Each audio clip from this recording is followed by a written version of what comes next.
Magandang umaga mga bata. Ang pag-aaralan natin ngayon ay ang tunog ng unang titik ng mga larawang ito. Ito ang titik A o letter A. Ang tunog A.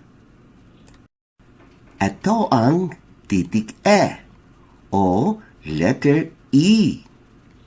Ang tunog E. Ito ang titik E o letter I at ang tunog ay E. Ito naman ang titik O o letter O. Ang tunog O.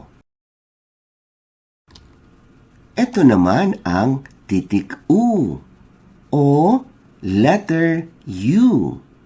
Ang tunog U.